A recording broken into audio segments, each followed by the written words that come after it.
On va parler maintenant de la question du prix, les prix d'un cours. La rémunération varie énormément selon le contexte. Donc, c'est pas pareil si on est à Marseille ou à Paris, si on est en ligne ou en personne. Si on travaille dans un studio en ville ou en campagne, bien sûr, il faut prendre en compte tous les frais. Donc, je vous laisse un cadre en bas.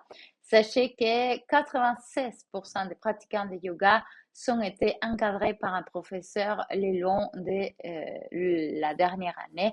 Donc, c'est c'est en vogue et on veut vraiment avoir un professeur qui nous accompagne. Euh, c'est évident aussi que c'est pas la même chose si vous êtes travailleur indépendant, que si vous travaillez pour une association. Donc, la première chose que je vous conseille, c'est de vous renseigner. Renseignez-vous sur les prix qui est pratiqué autour de vous. Pratiquer des prix trop bas ne va pas être une bonne idée parce que vous allez aussi dévaloriser votre pratique.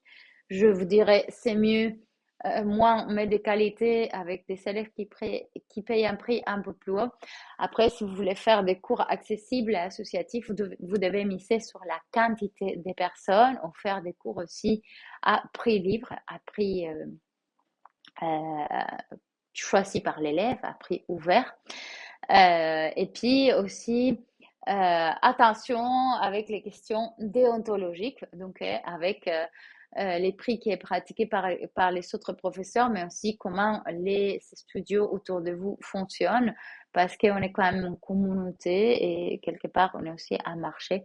Donc si tout d'un coup quelqu'un casse vraiment les prix, ça devient très difficile pour tous les autres, même si vous n'avez pas besoin pour vivre. Euh, donc, pour un professeur qui s'est engagé, comme moi par exemple, à se former pendant plus de 1000 heures, qui a plus de 5000 heures d'enseignement, ça va être très difficile de descendre trop son prix.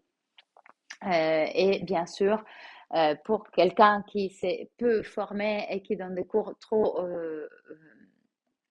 accessibles, on va dire, ou pas chers, aussi, ça peut donner une image de qualité basse ou de qualité pas reconnaissable. Donc, je vous déconseille de brader votre enseignement.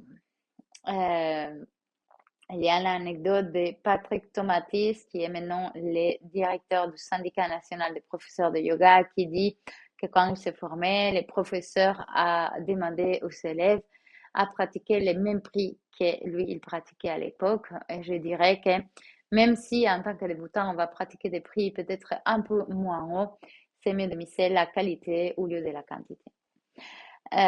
Il faut aussi étudier les formules d'abonnement. Donc, quelle formule d'abonnement vous allez créer pour vos élèves.